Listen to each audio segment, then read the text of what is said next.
Hi boys and girls, today we're going to continue with Who is Stealing the 12 Days of Christmas by Martha Freeman. Chapter 22. Yasmin might know everything, but she wasn't ready to tell me yet. First, she wanted to make a detour to the Sakura's backyard. I agreed. What kind of detectives would we be if we didn't take a look at the bird bath for ourselves?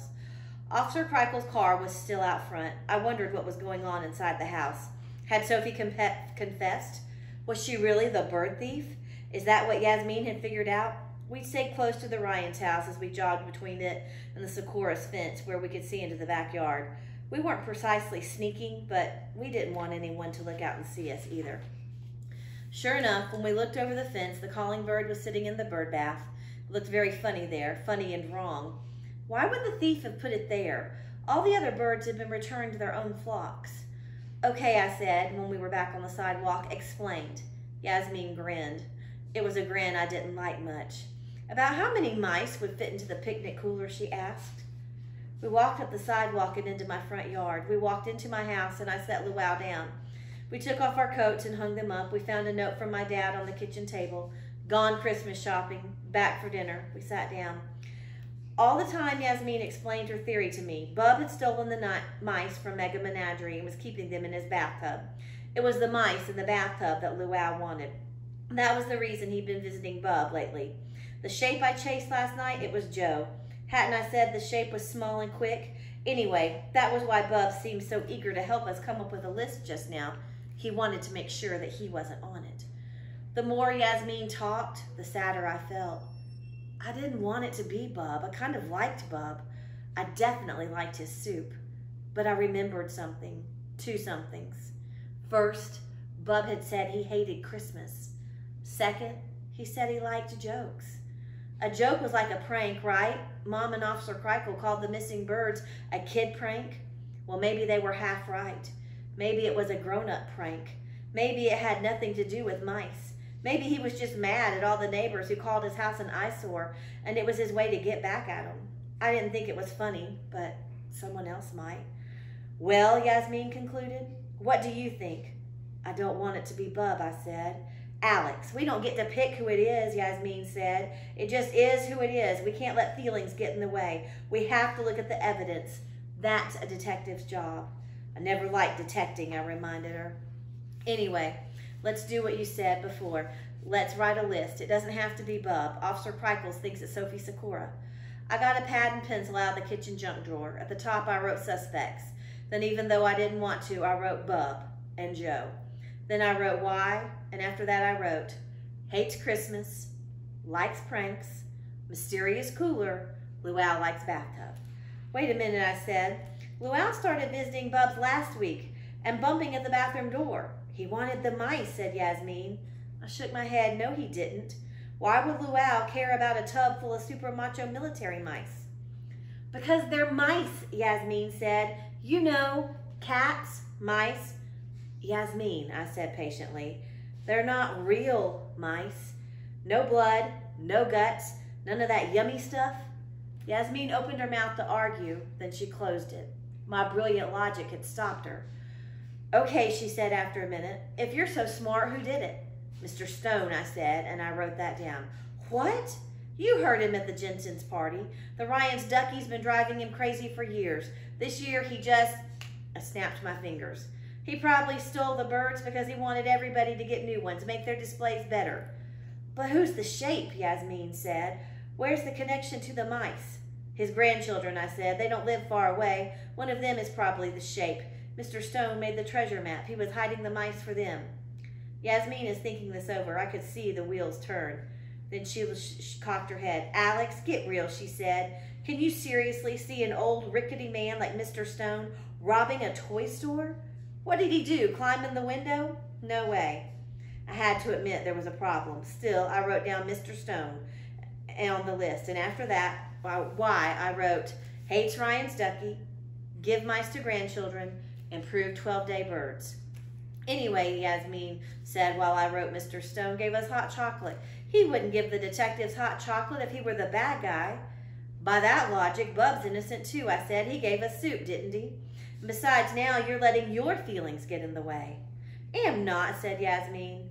I came dangerously close to saying R2, which would have been just so pathetic.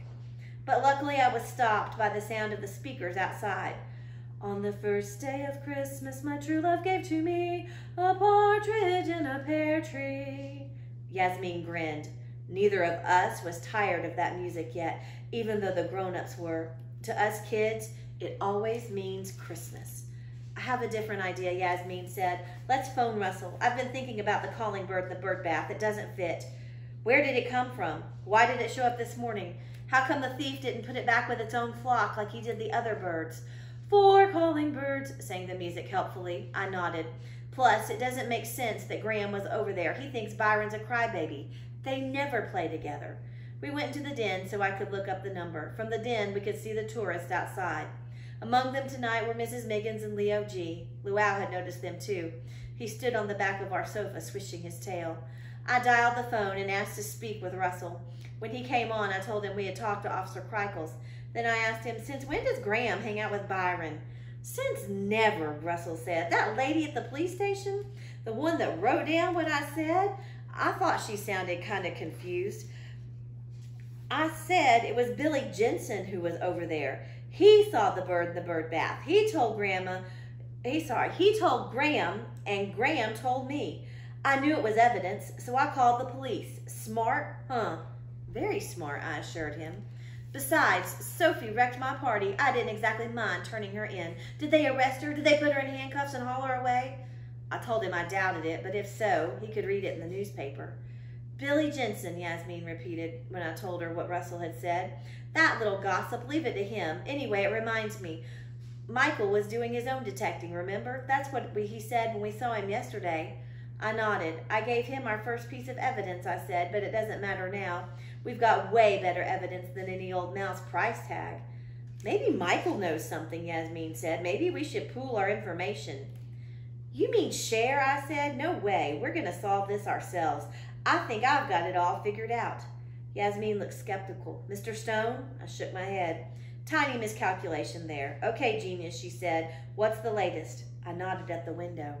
Mrs. Miggins and Leo G. were looking at the 9 drummers who drum nightly in the Schneider's yard. Mrs. Miggins, I wrote on my list, and I held it up for Yasmin to see. Fine with me, she said. Nobody likes Mrs. Miggins. She's kind of a witch. But why would she rob her own store? I explained what my mom had said about insurance scams. The burglary was fake, I said. She took the mice herself, or somebody she knows did. Then she hid them away for a while. That explains how she arranged a mouse delivery in time for Russell's party. That explains how she cleaned everything up so fast. Mom said the door wasn't even damaged. I turned to my list. Why, I wrote under Mrs. Miggins. Then, insurance money, clean burglary, got mice fast. Yasmin thought about what I'd said. Then who's the shape, she asked, and why would Mrs. Miggins steal the birds or make a map? I don't know, I admitted. Maybe Sophie? Maybe Officer Kreichels is right about that. Maybe there's something between Sophie and Mrs. Miggins. Sophie is fast. Maybe she was the shape. Fast but klutzy, said Yasmin. I can't believe she could run around the neighborhood on ice like that. She'd fall on her face. Or maybe Mrs. Miggins has another partner, I said, but who? Matt was trying to, what did you call it, corner the market, Yasmin said. Maybe it was him. He wants mice more than anybody. It was good and dark by now. We had spent the whole day detecting. We had collected all this great evidence. We had done all this great thinking. My poor brain ached. But as far as I could tell, we weren't any closer to knowing who did it. Can we take a break, I said. I know. Let's go look at the 12-day display. I haven't even walked around to see it at night this year. Yasmin agreed, and a few minutes later we were outside with the other tourists. Luau came too. I guess he was afraid we might try to sneak in some detecting without him. My idea was that seeing the decorations would help me think of an even more brilliant theory. But as soon as I saw them, I forgot all about crime and criminals. Even though I live with them every year, and even though I know how unmagical they look in the daytime, I love seeing the 12-day decorations at night. Looking at them now, all I could think about was Christmas, only 2 days away. Chapter 23. There were quite a few tourists that night. I said hi to Luke, one of the guys at Russell's party, and to Mr. Go, who owns the gas station.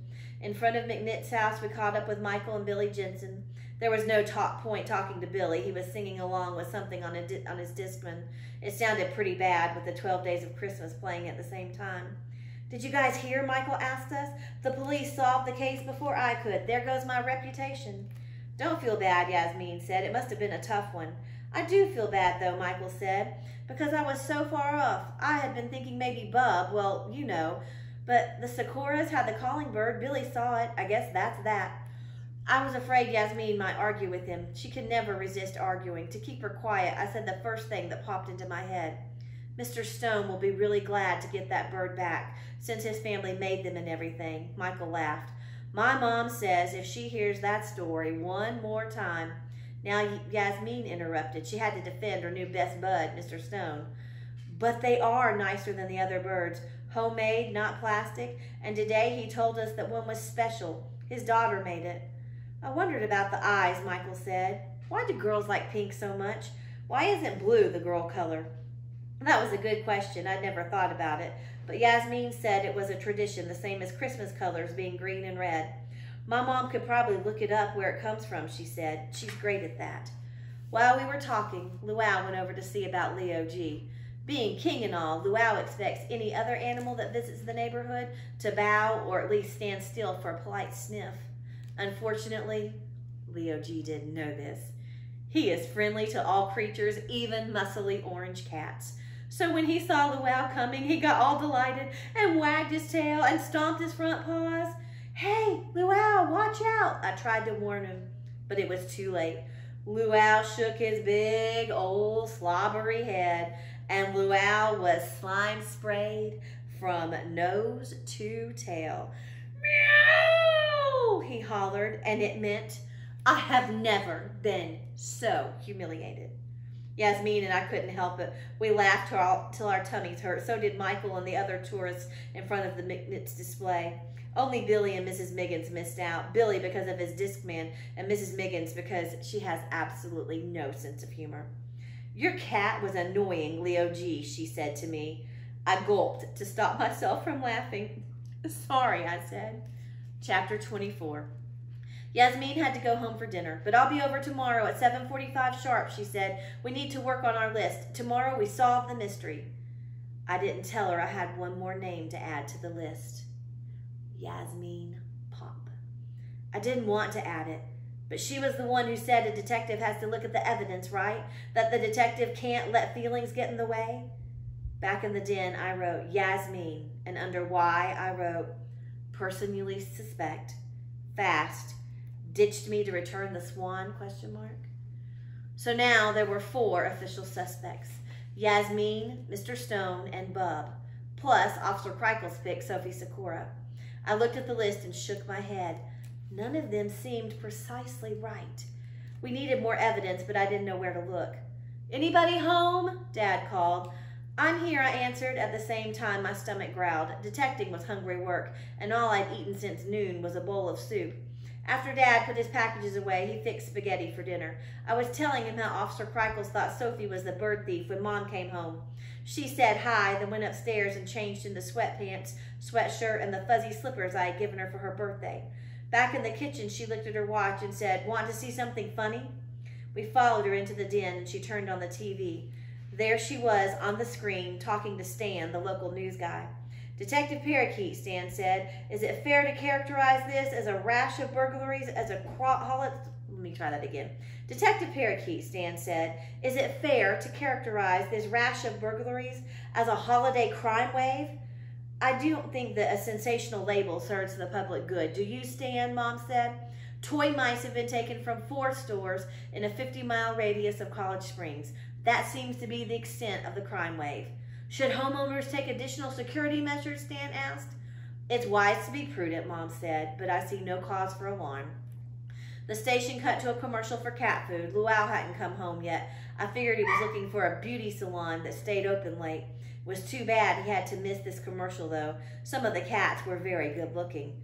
4 stores, I said to Mom, so it wasn't only Mega Menagerie? "It's a mouse crime wave," Mom said, "and you know what? Police remain baffled." "Poor Mom," I said. "Poor me," she agreed. "Hey, but on the bright side, Fred Kreikel tells me he knows who stole the 12 Days of Christmas." Did Sophie confess, I asked. Not exactly, Mom said. She told him she didn't know anything about a calling bird in their bird bath, and her parents backed her up.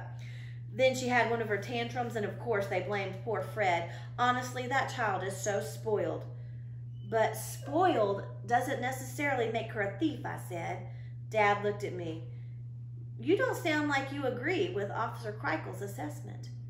I told my parents Yasmin and I had some evidence Officer Kreikel's didn't care about. Like what? Mom said. I hated that moment. She was looking at me and waiting, not mad, not yet, but I had a feeling she was going to be. I took a breath. Then I told her everything I should have told her last night, how I kicked over the milk pail, found the mice, hid them in my bathrobe. As I talked, I shrank. I thought if I were already tiny, she wouldn't need to yell so loud, but shrinking didn't help. Alex Parakeet, Mom exploded. I have spent all day gallivanting around the countryside. All the time you were sitting here with the best evidence we've got. Don't you see? This changes the whole case. Officer Kreikel said it didn't matter, I said in my tiniest voice. I will speak with Officer Kreikel later, she said. Now bring me those mice. When I got back downstairs, Mom was lacing her shoes and talking on the phone. Meet me downtown as soon as she can. She nodded at a plastic bag on the counter. I put the mice in. She zipped them up. Okay, see you then. Bye. She hung up. All this trouble for toys, she said to me. Then she looked at Dad. Don't wait up. It may be another late night. Oh, and no more escapades, Alex Parakeet. Stay in your bed. I nodded. I was hoping she'd give me a kiss or at least smile before she left. But she just grabbed her jacket and mittens and walked out the door. She was really in a hurry. She was still wearing her sweatpants. She didn't even stop to put on makeup. And that's where we're going to stop for today. Thanks for listening.